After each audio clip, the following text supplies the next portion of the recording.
to support our youth. I know all of you on the phone on the program today have been party to that. So I do work at the Building Industry Association. I run something called the Ensweiler Building Institute, where we train the next generation of skilled construction workers. So and it's my pleasure to introduce you to our panel today. We're going to talk about youth and the justice system. So, probably some difficult conversations to have, but very important. I am known for butchering people's names, so please don't take it personally when I butcher your name, because it's very likely that I will do so. But I want to jump right in and introduce our panel and get us going. We do have a chat function in this meeting, so please put your comments, your questions. I know that the chat has been a very essential part of these Zoom meetings, so please use them. I know Katie Jo and Tony and probably some others will be monitoring those for us as we go through. So I'm going to start by introducing Deborah Schulte to you. She has been with the Department of Corrections since July 2006, excuse me. She worked for 14 years with the Sex Offender Treatment Program as a licensed professional clinical counselor before moving into the Reentry Department as an employment specialist in April 2020. So Deborah, thanks for joining us today. Michelle Schwa, how'd I do? Pretty good? Pretty good. Swall. Yes, pretty good. Schwa, yeah, is a juvenile clinician with the Department of Juvenile Justice and has been there since its inception. The Department of Juvenile Justice provides supervision for the youth who have been adjudicated of a delinquent offense. Since being with the Department of Juvenile Justice, she has helped to pilot the Juvenile Intensive Supervision Team in Campbell County, which worked closely with the Newport Police and the Campbell County Juvenile Drug Court Program. Recently, she developed social media strategies to stay informed of youth's activities and trends. She's part of the FAIR team and the Juvenile Detention Alternatives Initiative. Michelle is a mother of 3 grown children, the grandmother of 9, and resides with her husband in Bellevue, Kentucky. Welcome, Michelle. And apparently she's getting a new shower. Or hoping to anyway, right? Alashir, now, and I should know yours because Alashir, you and I have worked the most closely together. Burka Hanov. You guys all know Alashir. He's a workforce development consultant with the Kentucky ANA, Greater Louisville, and Northern Kentucky regions, and he helps businesses grow, develop, and retain their workforce by accessing state and local workforce programs, initiatives, and incentives. Alashir is passionate about diversity, equity, and inclusion efforts in linking businesses to local diversity recruitment opportunities and strategizing development programs to allow inclusive growth opportunities. He's a graduate of the University of Kentucky with experience as a government veteran-owned U.S. government defense contractor, as a job development for a refugee settlement agency, as a recruiter for a Fortune 500 agency, and now as a consultant and connector for the Commonwealth of Kentucky. He is a member of the Society for Human Resource Management, and he's certified through them. Okay, so I'm going to go ahead and kick it right off to you, Deborah. And it's my understanding you have a brief PowerPoint for us. So please feel free to take over at this point. Thank you. Hold on one second, Debbie.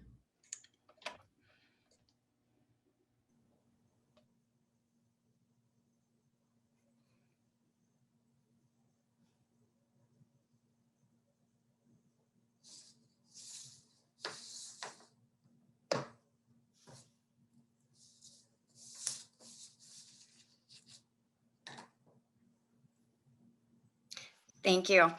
Hi, my name's Debbie. I am the Reentry Employment Program Administrator for the Department of Corrections. I service right now Boone, Kenton, Campbell, Grant, Gallatin, Owen, Carroll, and Pendleton counties. The Division of Reentry is working with individuals that are justice involved to give them and provide help with resources, support, programming, in order to promote successful reintegration into the community. We assist with everything from medical card assistance to get hooked up with medical care, mental health services, basic clothing, hygiene, food, We've actually created what we call a care closet in both of our probation and parole offices, the one in Florence and one in Bellevue. And we get donations for those items. That way, if the individuals need any of that, we can provide those. Housing assistance, transportation. The most common barrier during COVID for everybody that we've been able to work with is identification. Especially coming out of the institutions, they obviously don't have identification. So we've worked with them on that. Education, addiction, and employment, which is where I come in. But we also work with them on all of those services. So we work with not only people who have been released from the institution, but also with anybody who is on probation or parole. So they might not have served any time in the jails or prison system, but they are still actively on supervision. So all of our services are available to anyone who is actively on and reporting to the probation and parole office. With about my position, about 11, we have 11 positions across the state of Kentucky. And the next slide will show you a map of all the different areas, as well as the people who cover those areas, so that you guys will have that available. And 80% of my position is to work with them on employment. We have direct employment referrals, which is where I will talk to the people, the clients. I do an assessment with them. We call it a precept. And we find out what they're interested in, what their skills are, what their training is, if they need any training. And then we either refer them directly to an employer, or we refer them to a training and employment program. And about 20% of my position is actually talking with transformational employers to get them to work with the justice involved population. So in 2018, we did 1,477 assessments. And in 2019, we did 1,998. And about 49% of our individuals who we did an assessment on were able to obtain full-time employment, or at least part-time employment, within 31 days of the assessment. So we are really proud of that, because that's a big accomplishment, especially with the justice involved population, which we are aware of. Because that includes not only, people who are on supervision for a, possession of drug-related charge, but also the sex offenders are included in that as well, and the violent offenders, which are sometimes a little harder to place. And we do work with all of them. So we are very proud of that. And they're still working on the numbers for 2020. So I'm really excited to see how our numbers went up with that.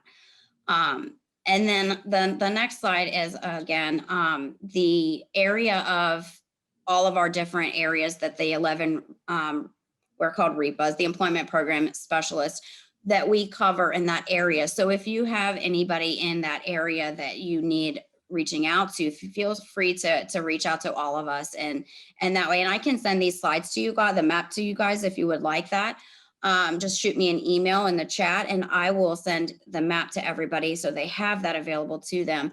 But that's the areas that we cover. Every spot in the state of Kentucky is now covered by an employment specialist, and the colored areas, or the different colors, are the areas that we cover. So if you guys need that, feel free to use that. So Debbie, can I start by asking you, so you use the term a transformational employer. Is that a title, or is that an actual designation, or is that just a description? Tell me what you mean by that. It's just a description that the Department of Correction uses for second chance employers.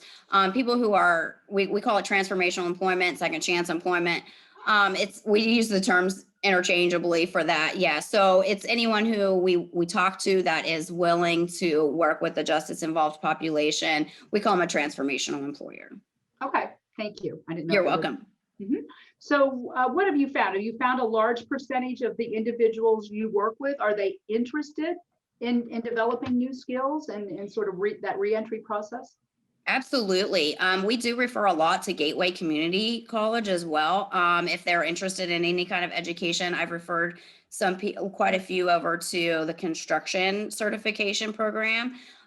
They're always open for improving their lives. A lot of them aren't aware that they can can go to school or do any kind of educational type programs with their convictions. So that is something that we talk with them about. And we always ask them what they're interested in doing. If their charges weren't an issue for them, what would they like to do? And we try to help them to do the things that they want to do versus just throwing them into a position where they might not be happy with that.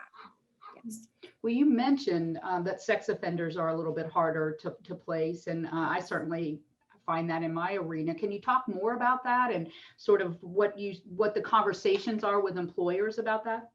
Yeah, usually what I do is I just ask the employers if there's any charges that they're, what are they looking for in an employee? And is there anything that they're not willing to work with due to certain types of certain types of employment? And there are some who will work with the sex offender population. There are some that won't. They don't want any kind of violent offenses. And those are usually more the ones that are going into people's homes, like contracting and carpentry, that sort of stuff, because some of those homes are still with occupants in them while they're working on them. And so we then try to talk with them, like with the more violent offenses, burglary, that sort of thing, with the federal bonding program, which I'm sure Alisher will talk about later. Mm-hmm. But we do discuss that with them. But the sex offender population is a little harder to place, but we have had some success in finding some companies that will work with them. Okay, good. And what employers in our area have you had success with? Castellini is one that will work with them, as well as there's a Close the Loop. They used to work with them. I'm not sure if they still are, but because the last thing I saw from the Chamber of Commerce said that they weren't accepting anyone if it was more than 7 years. So they can be a little tricky, but most factories we've been able to find. Sherwood Bedding is another one in the Richwood Walton area that will work with them. So we have had some success with more of the factory type settings. I see. Okay. And what do you find out about these young people and their willingness to work on their addiction? They are really good with, most of them that we talk to are in intensive outpatient treatment or attending meetings and AA meetings regularly anyway. If they relapse, they do. Most of them are very open to treatment. So that usually has not been an issue. A lot of them, especially with Vivitrol and methadone available right now for Suboxone, they're working that route to try to maintain their sobriety. We have a lot of them. The majority of the ones I talk to are in some type of treatment already. Yes. Okay. All right. Well, I'm going to turn it over to Michelle, unless you have some additional comments you'd like to make right now. No, I don't. I'll check the chat while Michelle was presenting, and if there's anything that was asked in there, I'll just answer that in the chat. Okay. Michelle, would you like to make any opening statements about your work? Just maybe to explain what the Department of Juvenile does and what we don't do. We receive our cases through a judge. Our caseload is based on whether or not a child has been adjudicated of a public offense. And what that means is they've committed some sort of offense.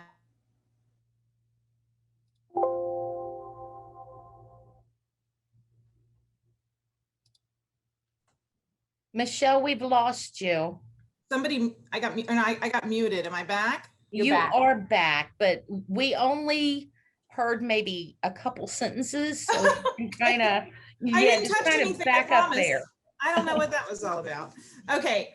I work with the Department of Juvenile Justice, and we are a very small agency in Kentucky. In fact, there are only 2 of us that cover the whole county, Campbell County. It's Leslie Wainscott and I, and we receive our cases from a judge.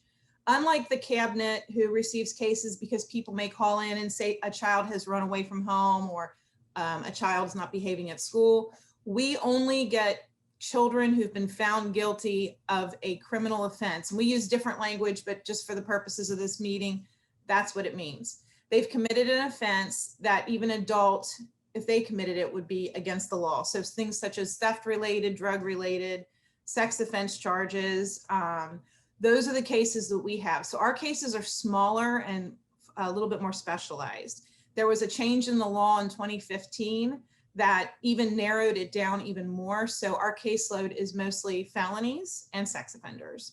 So that's sort of how that went. Back in the day, we would have 40 cases. I'd have everybody from shoplifters to murderers. I mean, it just didn't, there really wasn't a whole lot of, they just sort of threw everything at our department, but it did get narrowed down and now we have more specialized cases. But because of that, we have kids who are committing much more serious offenses and they're with us longer. So kids are either put on probation, which means they get to stay at home with mom and dad and they have a certain set of rules and they have to follow those rules and we monitor that, or they're committed and we put them in placement. So I'm mostly going to talk about the kids that are committed and put in placement. And I'm mostly going to talk about the majority of our kids who don't really have that foundation that makes it easy for them to enter into the workforce or enter in or to finish school.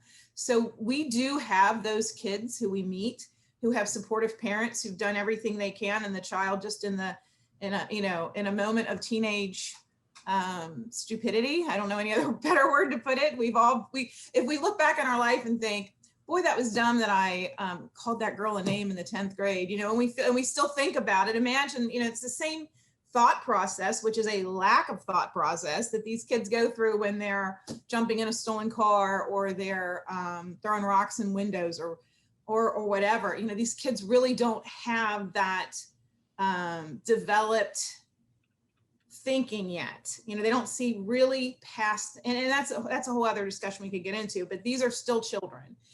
Even though they've broke the law, they are still undeveloped brain children. So they're thinking not only in their criminal act, but also in their treatment is still very childlike. So that's one thing to remember. A lot of people like to work with children who have who are runaways or who've been abused, because that seems to be a little bit more of a rewarding work to do. But as soon as they steal that Nintendo game, or as soon as they punch somebody in class, they're ours now. So please keep in mind when you're working with the population that they're still children and that they still need you. So that's one thing that I wanted to say. But anyway, we get those kids and we put them in placement, and it's a very artificial environment because of course they're children. So the department is also very aware that we must keep them safe. So a lot of what we do looks very locked down because obviously we can't let children wander away and wander off. They have moms and dads that are at home waiting for them to come home. So it's sort of an artificial environment. So they're not really picking up on a whole lot of skills to enter into the adult life and to enter into the adult working life. So, and it is true that when they're finished with us and they turn 18, that we close our case and say, good luck. There's never really been a good transitional service out there that has allowed us to refer a 17, almost 18-year-old to get a job because one, they're lacking in those vocational skills. Most of them are lacking in some educational. We're doing a better job at graduating kids, but they're still lacking in that experience that kids who aren't in trouble didn't get.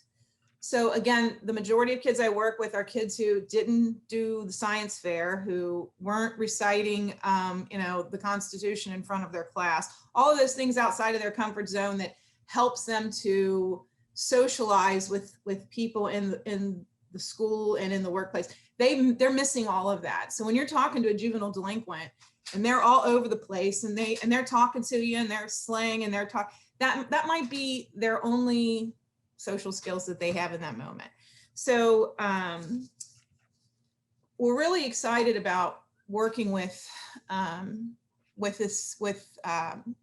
Melinda and with Tanya and this new program that's coming, I guess, or this program that's willing to work with kids, because we really need that. I mean, I have had to over the years tell children where the nearest adult homeless shelter is, because they're turning 18 and they don't have any family and they've been with us since they were 14 or 15. It's very difficult to, that transition is shocking. It's shocking to leave in an artificial environment and shocking to be all of a sudden completely responsible for yourself, whereas before you were told when and what you had to eat and where you were going to go, what time to go to bed. It is quite shocking for the kids. But Can I just interrupt you and ask, are there Yeah, places please. in the country where there are models for that? I got to view the probation and parole in Santa Cruz, California a couple of years ago, and it was quite impressive. They do have a little bit of a different mindset than we do here. When it comes to the two children, they're already hard to talk to. So if you've got teenagers, 17-year-olds are already hard to talk to. So one of the things that we really have to keep in mind when we're working with kids is that it will be thankless. They don't understand that you're helping them sometimes, and they also don't understand the type of help that you might be giving them.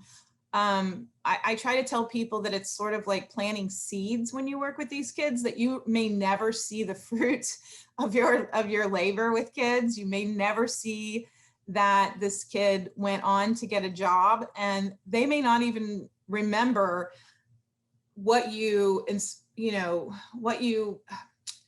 guess the strengths that you sort of pull out of them when they're at this age, just the potential that you show them, like, look, these are the things that I see in you. They may not draw on that until they're a little bit older. So this is, this is a job when you're working with juveniles to really very rarely expect any sort of feedback. I live in the same community I work in, so I get to see the positive results sometimes. I get to see these kids out working. I've been able to see them, and because of social media, sometimes they'll message me and say, hey, I'm married, I went to school, I have this great job, I just bought a house. They want us to know when they're successful, but in the moment, you're not going to know. They really don't have much of a reference about how their life can be better. So it's really important for us to show them and to teach them. They may be 17, but we really kind of have to go back to when 17 or 18, but go back to like that 10 or 12. What did they need to learn that they missed at 10 or 12? Like being on time for work, being respectful, dressing appropriately, showing up every day, taking orders from someone that you may not like. Those sort of things many children have learned from their parents and from school, but our kids miss them being in that artificial environment. So we're throwing kids into the adult world and into the workforce, completely unprepared. So if you had a list, what additional services do we most need? What would you say? We need housing services for a lot of these kids.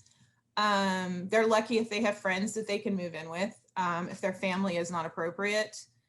The vocational piece, though, to make them self-sufficient, to help them be self-sufficient, is the most important piece, because if not, and because our kids come out of the system and they're very they're all of that sort of toxic home environment's kind of off of them. They've had a chance to, even though the environment was artificial, they were nurtured a little bit while they were in there. They were safe.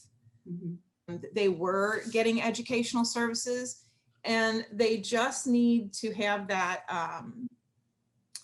that piece where they are, and I always ramble because I could talk for hours about this, but I'm not going to, but they need to be surrounded by people who aren't willing to give up, because there's a list of things that we hear when we refer kids to programs. We'll get phone calls and say, they don't want to be here. Well, of course they don't want to be here. They don't want to be here. So, but keep calling them and trying to get them back. Or your kid wore saggy pants to our program. Okay, well, that might be all that he has, and that might be, or he may have wore a shirt with something inappropriate on him.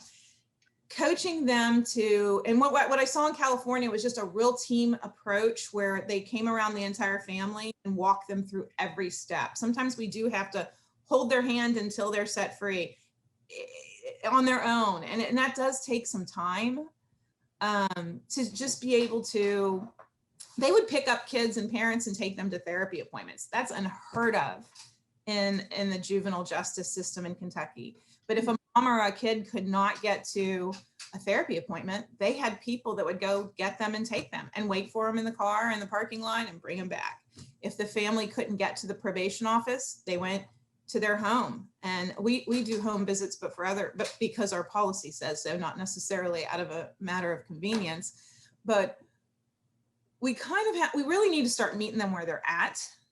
And the goal needs to shift. It needs to shift to, how can we remove barriers so that this child and family can heal, and that the child can go on to not only not go to prison as an adult and not get into substance abuse as an adult, but to be self-sufficient and to have a job, be able to take care of themselves.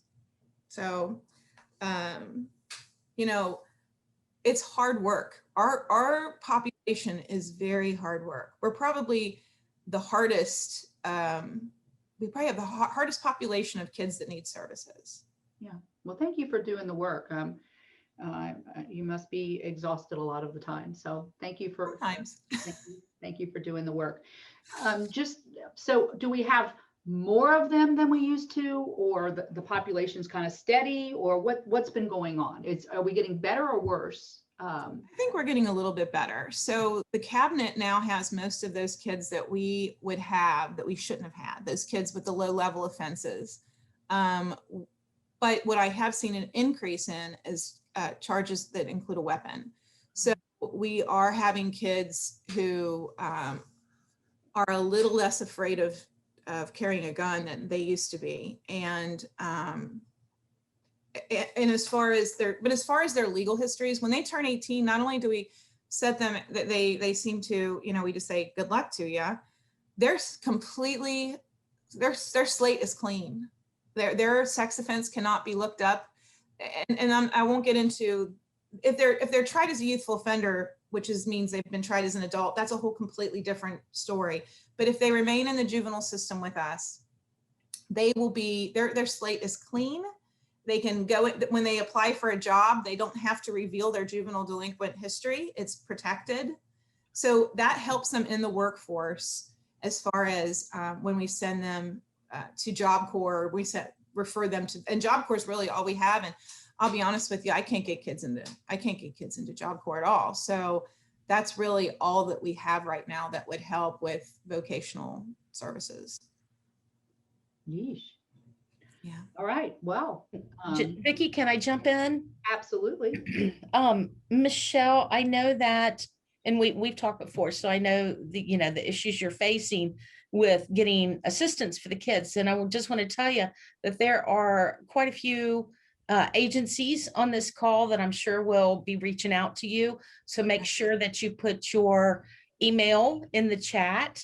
Also, at the end of the program, we're going to be sharing some of the programs that we run. So that'll be, a good place to connect. But I did want to ask one question, and we kind of talked about this when we talked last time, and you mentioned it, you touched on it. Those youth that are institutionalized for several years, 3, 4, 5 years, they don't develop the skills that other kids develop, the real world skills.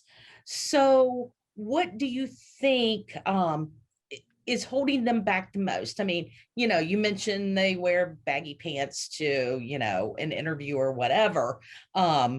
Quite frankly, we have kids that do that now and they aren't institutionalized. So, we've got some work to do on both ends, but what do we really need to focus on with these kids? Because I would imagine their maturity level is a little bit different than the kids we normally see. Yes, their maturity level is still probably back in that time frame where they first got into trouble. And now when we have kids longer than a year, it's because they had a weapon or because they're repeat offenders. So those kids are really in a place where their social skills are lacking. So we need people really just to teach them what is acceptable and what is not, just the basic things that he or she may have learned at 15 from their parents or from their teacher, that you can't cuss out your teacher, or you cannot, what are some of them? So just being a little more relaxed with these children and these young adults, they're still, like I said, they're still fairly young. Not to the rules of they were smoking outside, or just to be a little bit relaxed. We can teach them instead of not including them in the program anymore. If you develop a program and you want to help these kids succeed, you do have to sort of come at them really easy at first, and you do have to teach them. You know, maybe if you got a job at Amazon, lighting up a cigarette inside Amazon is going to get you fired, or not showing up on time is going to get you fired. And this is why it's important. They want to succeed. They want to have money. They want to be self-sufficient. They really just don't know how. You're starting with a person who has goals in mind and they want the same things that we want. They just don't know how. They just really don't know how. So just teaching the basic, and I saw somebody wrote soft skills. Yes, even just the soft skills, just to start off with, that is going to create more success for the future, for them to be able to stay in a job. So what else? Let's see. Just remembering that they didn't, if you're a parent, I see a lot of judges and lawyers and people that we work with say, well, my kids would have known better to have done that. We hear that a lot, or my kids wouldn't have done that. Well, maybe not, but that's because your kids had a different upbringing. You know, some of the kids that I work with are really just, and these are some of the smartest kids. And I always say, if this child had lived in another home, they'd be prom king or athlete of the year. I mean, these are kids with so much potential. These are highly intelligent kids, very creative kids, very resourceful kids.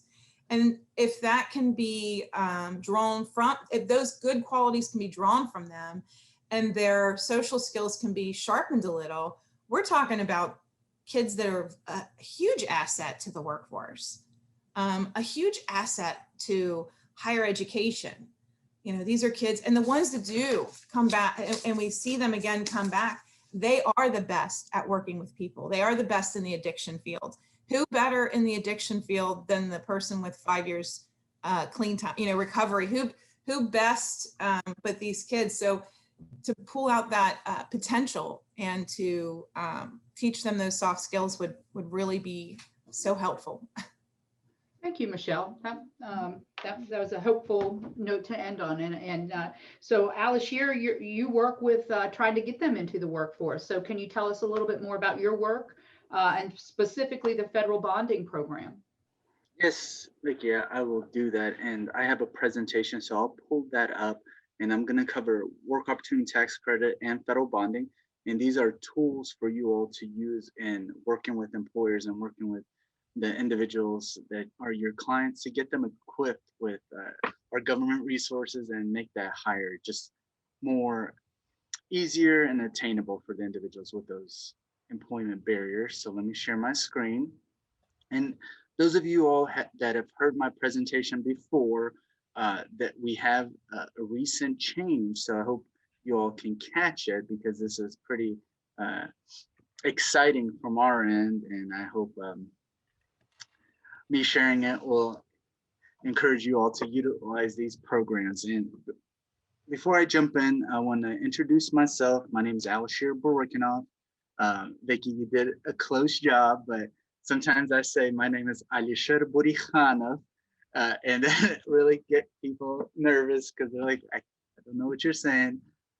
So I'm with the Office of Employer and Apprenticeship Services. We're part of the Kentucky Career Center and part of the Education Workforce Development Academy. And what we do is we work with employers, and we also work with community agencies, organizations to equip you all with the right tools to work with employers and break down the barriers for our workforce. Kentucky needs to grow, and Kentucky needs to have a stronger workforce. And here are just some tools in a toolbox for you all to use. So the first one is the work opportunity tax credit.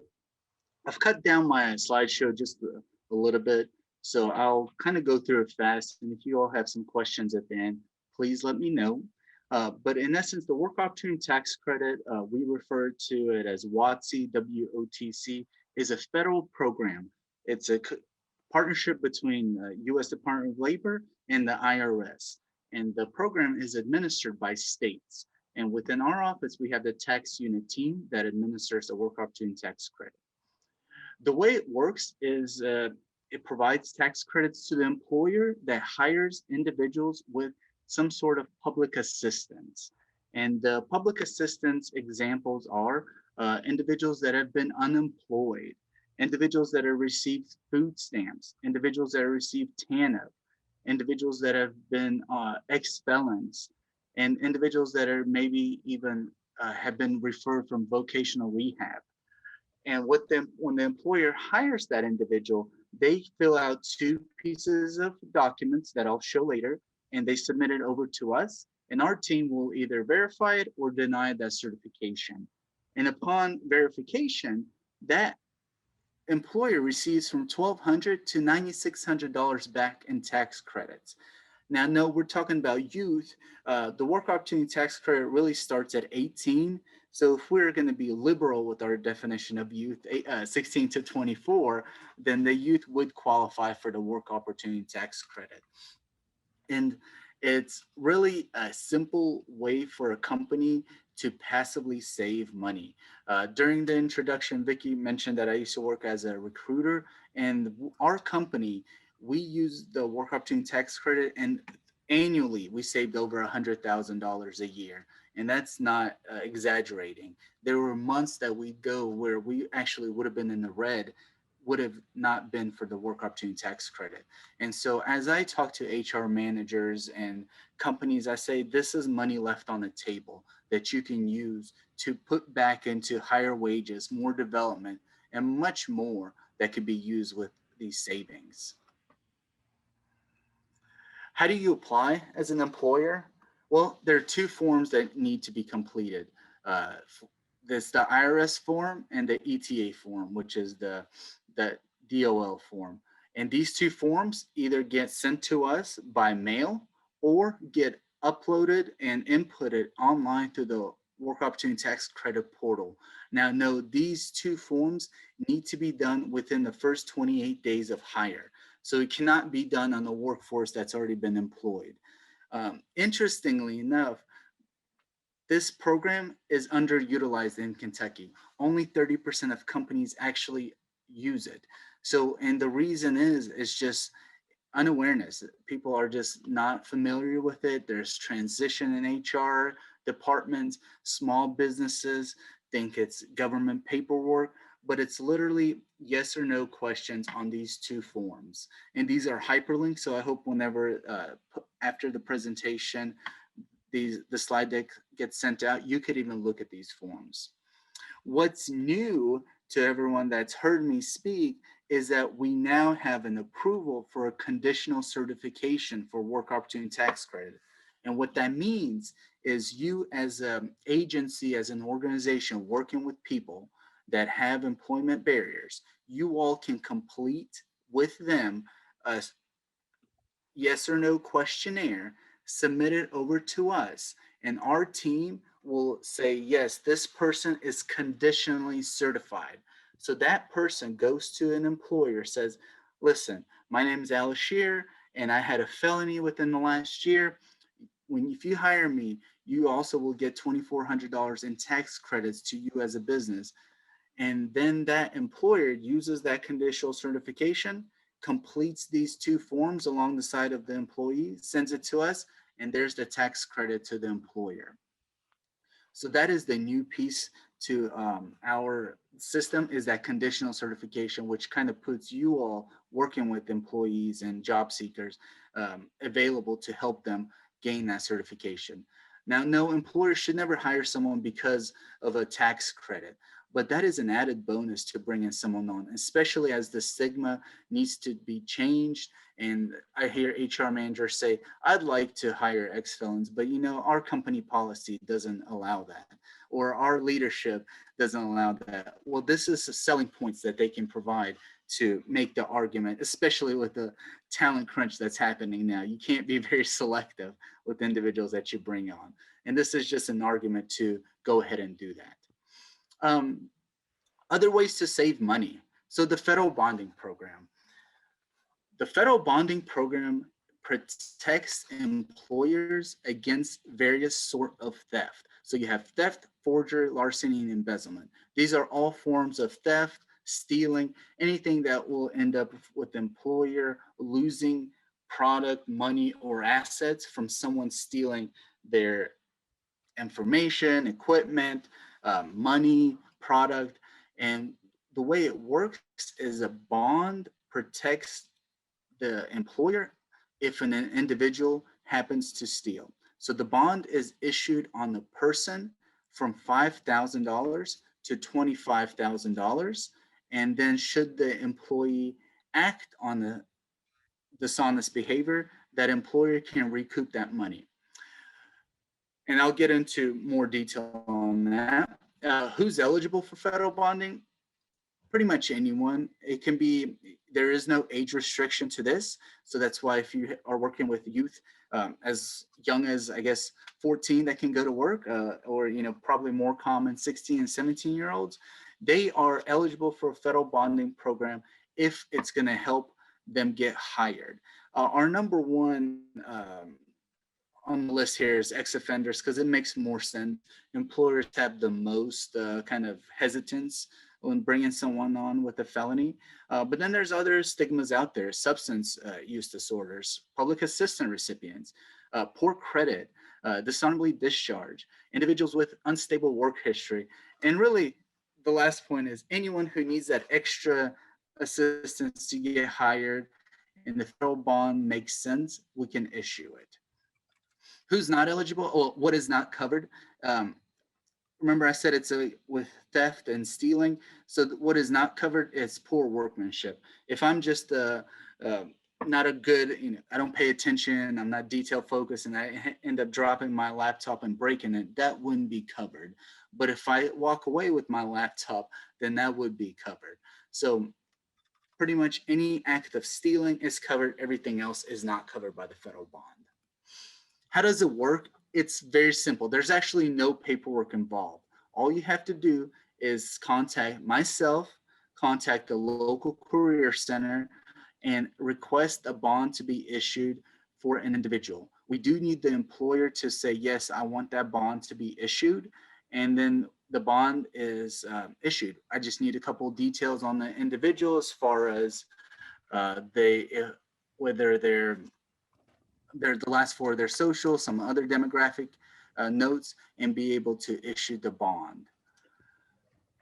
It lasts 6 months, and it can be extended up to 1 year. So the bond is 6 months and can be an additional bond can be issued for 1 year. There's no cost to it, and there's no paperwork to it. And because Kentucky has purchased these bonds and already invested in it and decided not to give the burden of paperwork. And what's in it for the business? We always say it's that peace of mind. Again, we don't see individuals coming on board as second chance employees stealing. The federal bonding program has been around the US since 1966, and it hasn't been really utilized by employers. Only less than 1% of bonds have actually been filed upon, which means it has a 99% success rate. And what does that tell us? That tells us people usually don't steal. So in essence, what this bonding program does, it provides a risk mitigation for the employer that has some hesitancy of hiring individuals with backgrounds or something in their record that gives them the mindset that there's risk. And then it provides the employee an opportunity to enter a company and work there and really just have this bond as a safety net for the employer. It's from $5,000 to $25,000 in amount. It ranges. The bond is $5,000, and you could kind of have multiple bonds up to $25,000. And as an example, why would you need a $25,000 bond versus a $5,000 bond? And that depends on the different employers and their line of business. So for example, we have a car dealership that hires individuals with felonies, and those individuals actually move cars around and detail them, and they have access to keys. And so the car dealership thought it would be a nice safety precaution if they were bonded for $25,000 should a car leave the dealership. Now, no, that hasn't occurred, and the employees are happily working, and the bonds are just there as a protection. But the employee is aware. The employee is aware. The employee is aware. You cannot issue. Of a person, so if I'm hired, there's a bond on me. You are aware. Yes, you should be aware. Mhm. There should never be an instance when an employee is hired and they're not aware that a bond is issued to them. Because what happens is paperwork is sent to the employer and paperwork is sent to the employee. Once the bond is issued, they get something in the mail that confirms that the bond is there. We have our general email box here, workforce@ky.gov. That is for any questions that you have about bonds, work opportunity tax credit, workforce in general. And then there's some sites here, and that's primarily bondsforjobs.com is the national website for all things federal bonding. All 50 states utilize it. Kentucky was one of the last states to kind of enter this program, but we are here and we want to use it. It's highly used in states like Florida, and it really depends on knowledge, employers understanding that this exists. And again, you can use it on youth. I did see a slide where it says 16-year-olds, but if should someone younger need it, we can issue it. We just want to make sure we give opportunity to individuals to get hired and break down those stigmas out there. Excellent. Thank you very much. I am going to now ask some of the people on the call who are doing some services to fill us in on a couple of other things. So Elizabeth, you're first. I appreciate your comments in the chat. They've been very helpful. But you're a youth coordinator with the Brighton Center, and I think you have some services you would like to share with us. I do. I definitely do have services I would like to share with you guys. Michelle, I hope that you're listening because we're going to connect after this. There's a lot of things that I can help you with. Okay, so I am the Youth Talent Development Coordinator for the Brighton Center at the Kentucky Career Centers, and we cover all 8 counties in Northern Kentucky. And so I'm going to tell you guys a little bit about what I do. There's a lot here. So don't feel like you have to memorize it all because I will be sharing out our flyers and things like that. So first and foremost, I want to talk about our WIOA grant, and that stands for Workforce Innovation and Opportunity Act. And with this grant, we enroll these youth and we help them with amazing paid internship opportunities of up to $16 an hour for 1,040 hours. So if the youth is working full-time, that's about 6 months. And if the youth is working part-time, then that's about a year. And then we also have up to $7,000 of college funding. And I want to get into like the nitty-gritty of this and like what that looks like. So in order to enroll a youth in this program, they need to be 16 to 24, not enrolled in any school at the time, and they either have to have one of the following: a disability, be considered homeless, be considered low income, currently in or aged out of foster care, pregnant or parenting, or have a criminal record. So we're looking for those opportunity youth that probably don't have that extra support that other youth would probably have. And we are wanting to be that support system for them and offer them these amazing opportunities that they probably don't even know are out there. So we're working on our outreach, letting everybody know that this is out there, and asking everyone to send me their referrals. And it's very similar to what Michelle was saying. Being consistent with these youth and continuously following up with them, letting them know what's out there, and then also like educating them, because if you grow up in a home where your mom and dad probably don't work consistently, then maybe you don't know about these soft skills, and so it's hard for you to keep and obtain employment. And then that's what we're here for, is to help educate them and provide them with all of our resources to help them to be successful. And so with these paid internships, we're looking at, what are you interested in doing? Let's try to get you an internship there.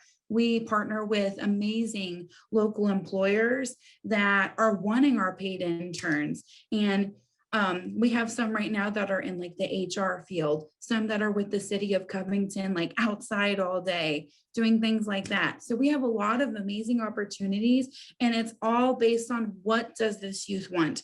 There's no cookie cutter way to get through our program. It's all individualized.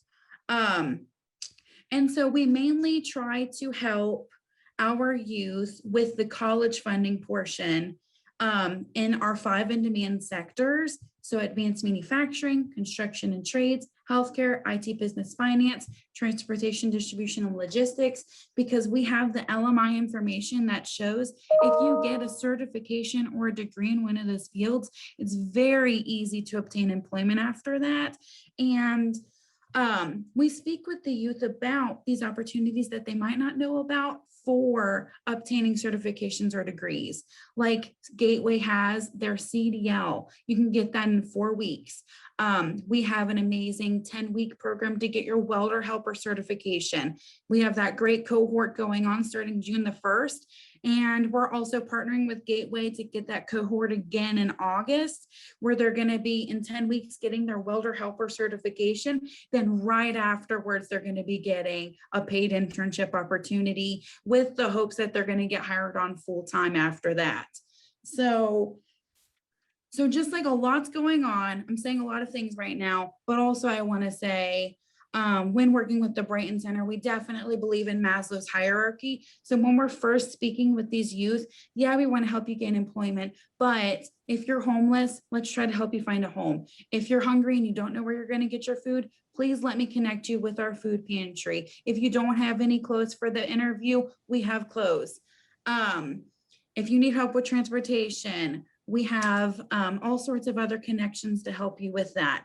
So we're all about eliminating these barriers, helping our youth to be successful, being with them every step of the way. Not only are we going to help you get a certification, maybe you don't want to go back to school, maybe you just want a job. We'll help you with the internship. And we're going to help you find a job afterwards. Hopefully they'll hire you on full time, but if not, we'll help you find a job somewhere else to make those self-sufficient wages. And we're going to follow up with you for a year afterwards. And our goal is self-sufficiency. Our goal is to help you to find your hopes and dreams, whatever that may be.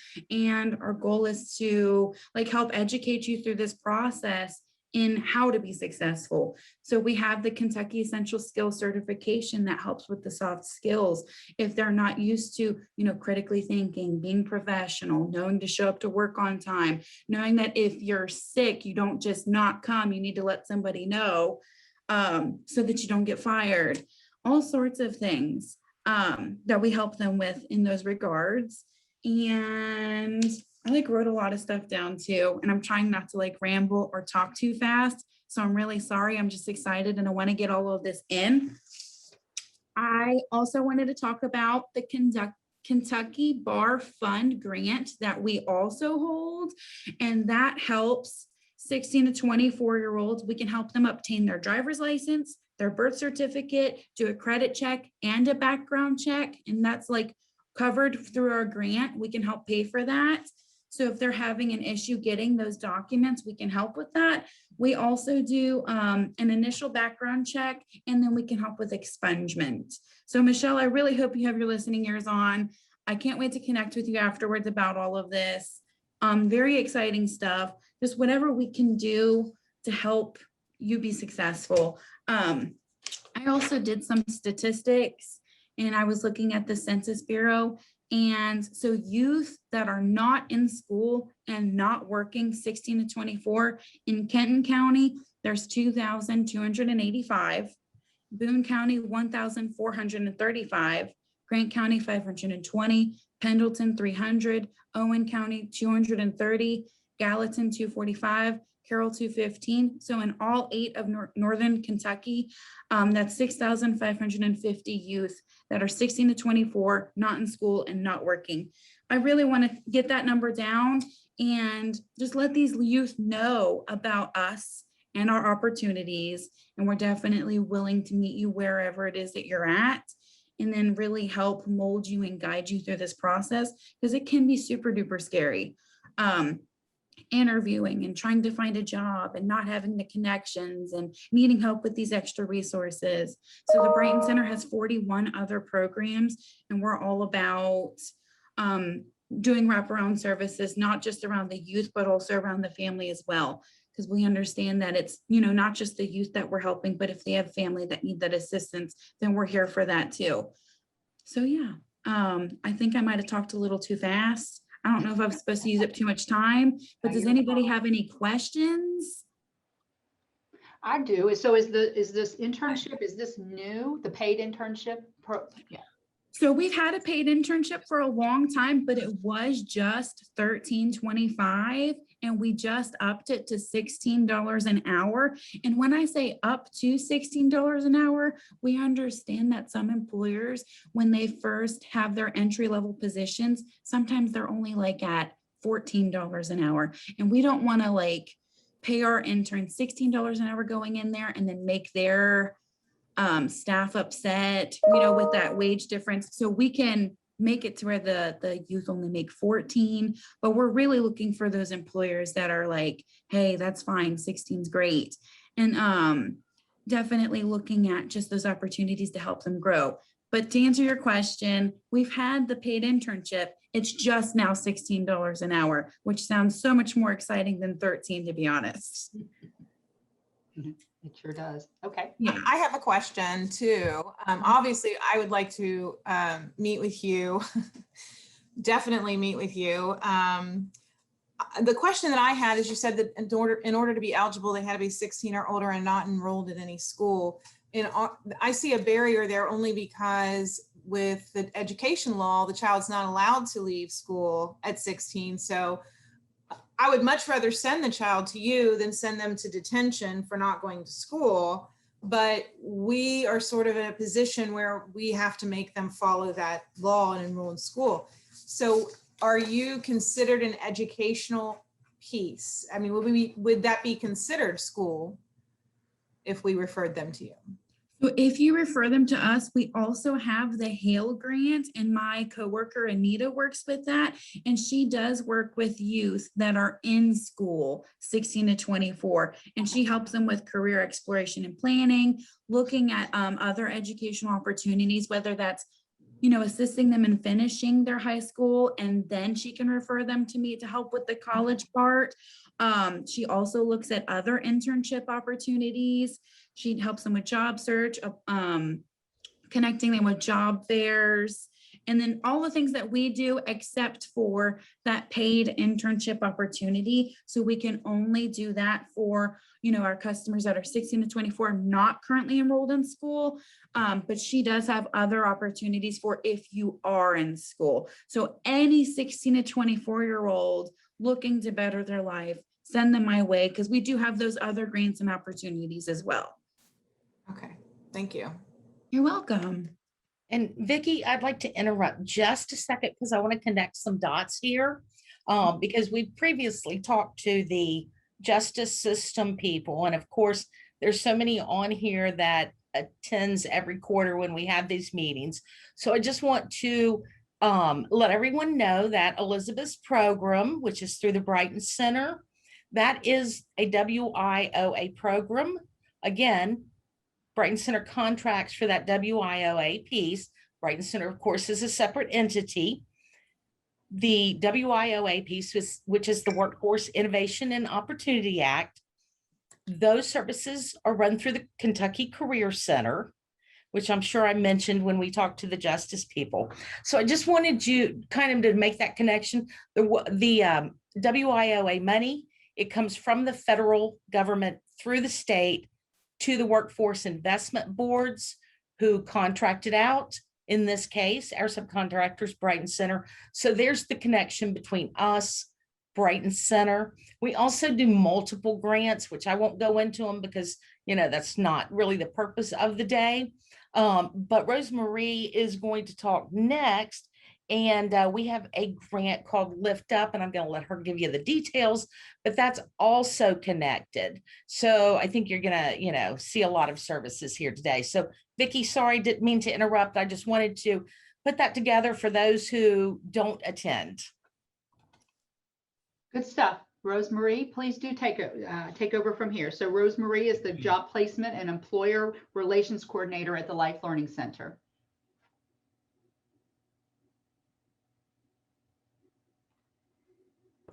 Here we go. So good morning, everybody. Thank you for having Life Learning Center as a part of the presentation today. As Vicky shared, my name is Rosemarie Gossett, and I am responsible for job placement and employer relations at Life Learning Center. We are a nonprofit in Covington, Kentucky. And what that really means in terms of my role is I spend the majority of my time working with the candidates that come into our program, having career dialogues with them, understanding what it is that they really want to do as the next step in their career, connecting them with employers where they have access to benefits so they can set up just a better future for themselves and for their families. But what I would like to do first is just to introduce our organization. So Life Learning Center offers a 12-week education and care continuum to help at-risk individuals in our community live to their highest potential and to really equip them with all of the necessary resources to not only envision, but to also achieve and sustain a much better future for themselves and for their families, and to achieve true transformational change. Our program is both holistic and cognitive in approach with a lot of systematic work processes. And we focus on the 5 pillars of life: the physical, relational, emotional, financial, and spiritual realm. And the program is really designed to teach our candidates to help themselves. It drives a lot of accountability and responsibility by setting goals and executing blueprints in every area of their lives. And we notice that once meaningful and constructive change is starting to take place, it creates really a lot of dignity and hope for the future. Candidates can only graduate from our 12-week program when they obtain either a sustainable living wage career, or they enroll in post-secondary education, or they enlist in a branch of the military. In 2020, we worked with 258 candidates, of which 178 were gainfully employed and 32 enrolled in post-secondary education. Our average pay rate in 2020 was $14.83. A little bit hard sometimes to make ends meet. But so far, with the efforts of building relationships with a lot of local employers and employers that actually pay higher pay rates, we have been able to move that needle forward. And with our January and February cohorts who just graduated, 60% of the candidates right now are earning between $15 and $19 per hour, and 95 of our graduates from those first couple of cohorts in the year have access to employer benefits, which has just made a huge difference for the candidates in terms of saving money and other places, you know, where they can open up a bank account and start really, I don't know, just providing a better life for their families. So allow me to share a little bit about the program. So this is a visual that explains kind of like the building blocks of the program. And I know when we say Life Learning Center offers an education and care continuum, it's a bit of a mouthful, but I hope that this visual will explain what that really means. So the education continuum itself is, of course, 12 weeks. And in the first 3 weeks, our candidates actually are in what we call Foundations for a Better Life. During that segment, they learn to revisit their past experience and choices and really learn to understand how these have impacted their current circumstances.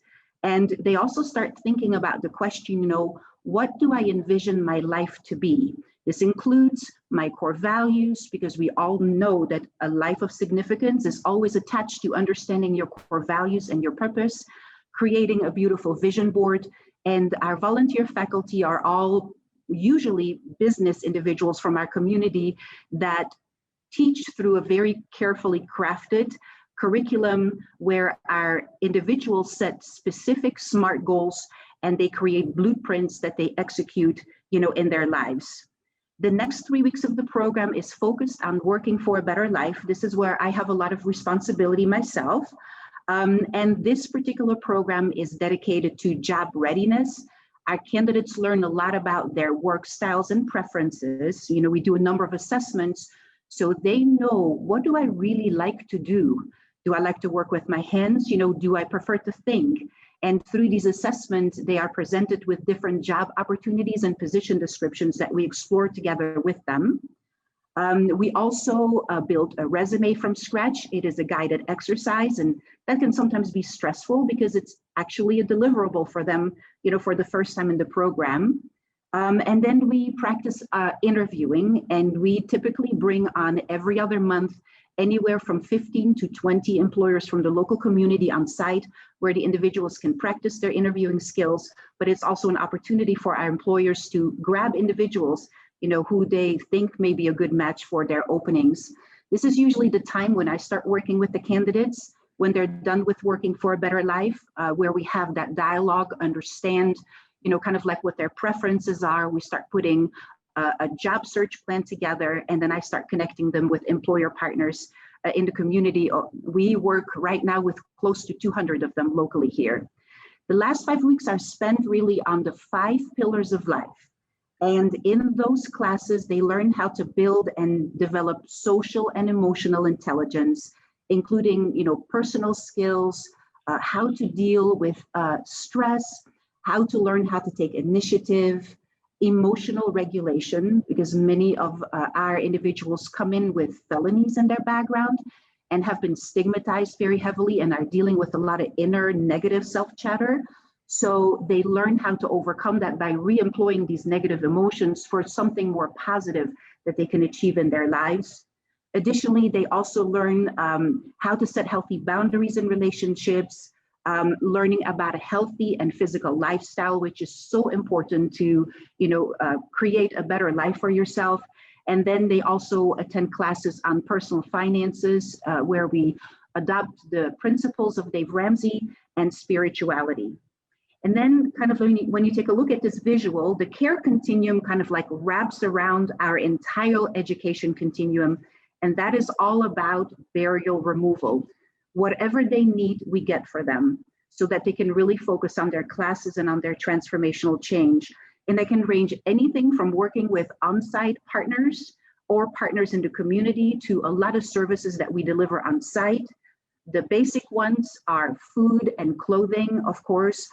We offer also legal aid services. We have a civil attorney on site with us. We offer nutritional coaching. We have support groups on site. We do health screening and referrals here. We even have a tattoo remover service on site that offers the services for free for those individuals who may have been branded, when they were in prison. And of course, we provide, transportation assistance. And in just a moment, I'm going to talk to you also about, the recovery center. Something unique about Life Learning Center is that we have a dignity store where we empower individuals who do well in the program to accumulate points, and these translate directly into dollars, which they can redeem in our dignity store for all kinds of beautiful things for their children, for themselves, some of the things that they may not be able to afford, on their kind of like on their own terms. And then the last unique thing that I wanted to highlight is that if our candidates want to work with a candidate support coordinator, this is typically a volunteer from the community who will walk with them for 12 weeks through their program so that they can execute all of the different goals and blueprints they have created for themselves. They can ask for that, and that individual is kind of like our eyes and ears out, in the community. Just a little bit about, our demographics and who we serve. First and foremost, in order to enter the program, you have to be 18 years of age, and you have to be drug-free, and you have to have stable housing. If that is not the case, we will then outsource and partner with other people in the community for candidates presenting themselves not with those qualifications. But once they are ready and they come into the program, these are some of the demographics that we see. So I can share with you that 92% of our candidates have a history of substance use. 86% of them have a felony conviction or more, and 78% of them have a mental health diagnosis. When we look at employment barriers, I can share with you that 43% of our candidates came in last year with a lack of qualifications. 68% came in last year not having a resume to be able to professionally present themselves, and 66% came in with lack of work history or some serious gaps. a little bit more here. We had 84% that entered our program unemployed, and then 85% were successfully employed in 2020 or enrolled in post-secondary education. We do believe that our program is working, and we feel that real change is taking place. And this is where I would like you to pay attention to the bottom half of this screen. So in 2020, the 3-year recidivism rate of Life Learning Center graduates as a whole was 37%, which is nearly half of the national average. And we attribute that, of course, to the program, to the wraparound service, but also to a multidisciplinary team with whom we consult, every week. And that team consists of recovery centers, mental health providers, judicial system and courts, the detention center, and then probation and parole. And all these entities work hand in hand every week to ensure sobriety for all of the participants that go through the program. Now, we recognize that none of that could happen, of course, without the support of our community and all of the mental health organizations that we work with, both on-site and off-site, and of course, all of the employer partners that are really starting to shift their viewpoints on what it really means, to work with individuals that may have been justice involved. Earlier, it was mentioned that we are part of the Lift Up project, which is something I wanted to talk to you about as well. So St. Elizabeth was awarded a 5-year federal grant through SAMHSA, and they chose partners for this project. And Life Learning Center, the Kentucky Career Center, Brighton Center, and then NKWIB are all a part of that. And the goal for this project is to provide support for individuals struggling specifically with substance use disorder to have access to treatment and supportive services, and additionally to obtain gainful and long-term employment. And the goal for the project is to serve 300 individuals annually, and it started in January, and we are well on our way to be achieving this particular goal. So if you have individuals with substance use disorder, the intake points can be at any of the 3 partners that I just mentioned. Now, St. Elizabeth Journey Recovery specifically provides their case management on site at Life Learning Center 3 days per week. And they administer what we call a GPRA, which is a government performance and results assessment. And it's administered on all of the candidates that are being referred to St. Elizabeth. Then follow-up GPRAs are conducted at 3 months, 6 months, and 12 months to really measure the Lift Up project success. And then for us, Sun Behavioral Health Partner is our partner for immediate detox, medically assisted treatment, and intensive outpatient program. So this has been just a wonderful program that we have been able to be involved in. Thank you through all the partners that are on the call administering this with us. To date, we are already seeing some great successes with that. Additionally, I wanted to mention that Life Learning Center right now has also been designated a couple of months ago as a recovery center. And what that basically means is that we are now one of 11 recovery centers in the Commonwealth of Kentucky through the CORE grant. And it has allowed us to open up our doors on Saturdays from 9 a.m. to 4 p.m. And the goal for Saturdays is to really provide a kind of like a sobriety-friendly family environment for individuals to get support and resources in all stages of their recovery. So we have on-site recovery groups, we do sober socials, seasonal family events, a lot of special programming, fitness and yoga, which is phenomenal. And then we also offer breakfast and lunch. And it's really an opportunity for those in recovery to really build up, their recovery capital. Now, the neat thing for us is this CORE grant has allowed us to add the civil attorney that I was referring to. And also we will have the ability to train 2 Life Learning Center staff as peer support specialists. And actually one has already just finished that training. It will also allow us to expand non-traditional hours of operation to start offering some of our programming also on Saturdays. We also have recovery groups that are a part of that, AA, Smart Recovery, and then also Veterans Anonymous. So that's a little bit about Life Learning Center being a recovery center. And then finally, I was asked to maybe provide some best practices particularly for those of you who are employing individuals that are in recovery, or even individuals that may have a felony. And, I just wrote about, 9 different bullet points, but one of the things that has worked very well, particularly as I work with the candidates here at Life Learning Center intensively, is that a support system inside and outside of work is really critical. So even when you're an employer and you hire someone and they have a felony and they're suffering from substance use, it's just important to really build that relationship, understand their story, understand what they have done so far in recovery, and try to really follow them on that path and help them keep anything that may stand in the way from being successful in the job, help keep that at bay. Understanding that plan to sobriety is also going to create a lot of trust and will lead to retention on the employer side. Some of the things that we talk about with employers a lot as well is make consideration for some scheduling ahead of time. When somebody has just recently come from jail, they have to potentially go to recovery meetings. Sometimes it may be difficult to get childcare.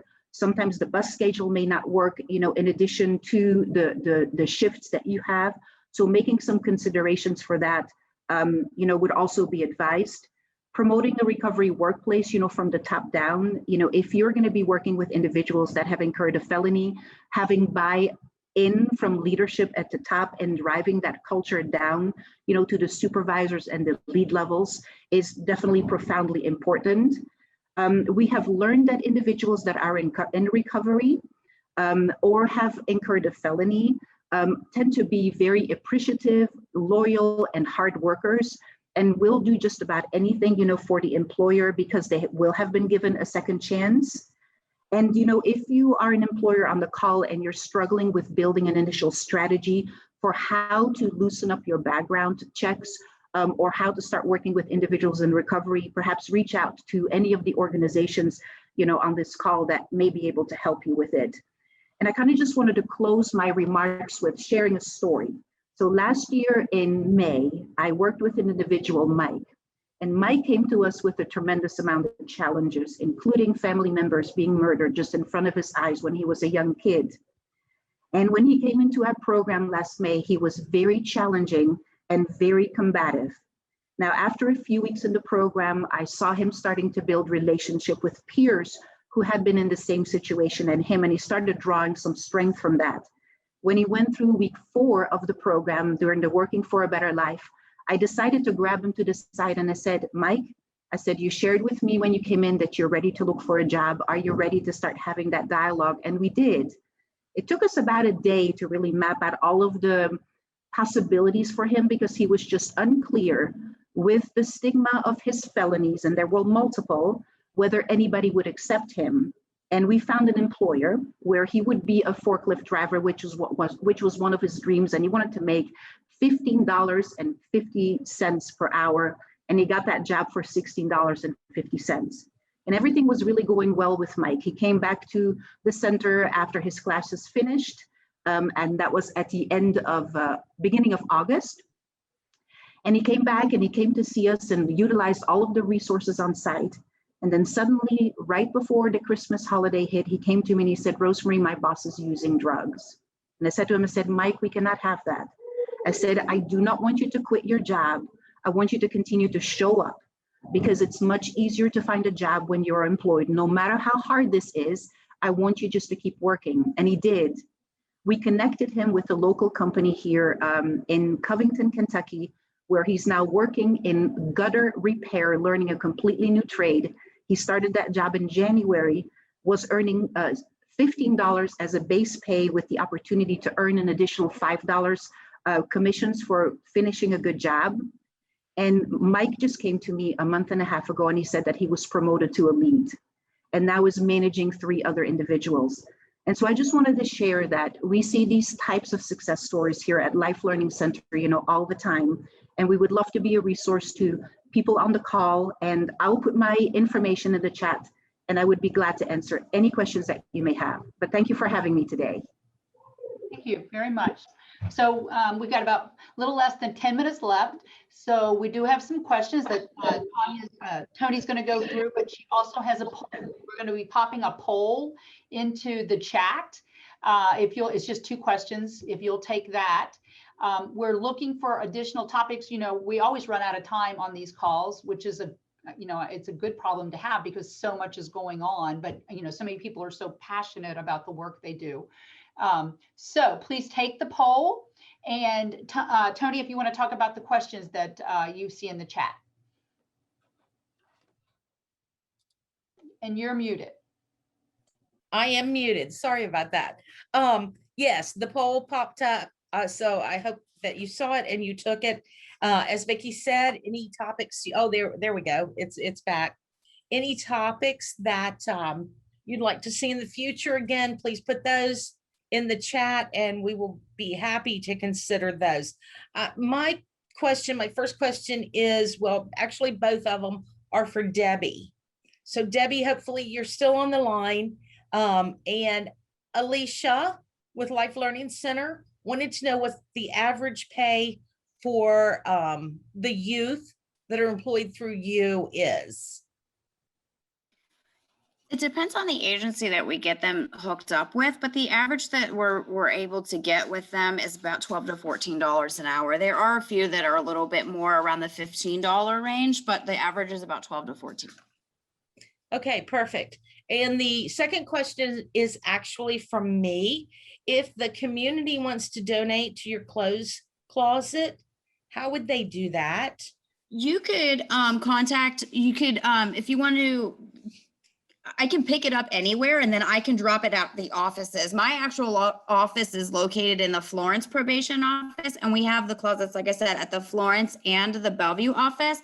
And I go back and forth between the 2 of them. So I can always drop them if I can pick them up from you, and take them in. And that would be great. Perfect. Okay, so Thank you for that. Yeah, because we are running so close on time, I'm going to throw it back to Vicki to say bye to everyone. I do want to say thank you all for joining us, though. Absolutely. So please, do put any questions you have. We'll go back and find a way to answer those. But topics are the most important thing. So if you have something that's either pressing that you would like to be able to present, that's a good topic to put in there. But also if there's some questions that you still have in your mind as to how we can better connect with young people who are 16 to 24, who are not connected either from an education or a workplace standpoint. That's who we are charged with chatting about. So I'm going to close this now. Thank you, and have a great rest of the week. Okay, Bye. and for anybody who's interested, we did record this and it will be posted on nkcareercenter.org. Excellent. Bye-bye.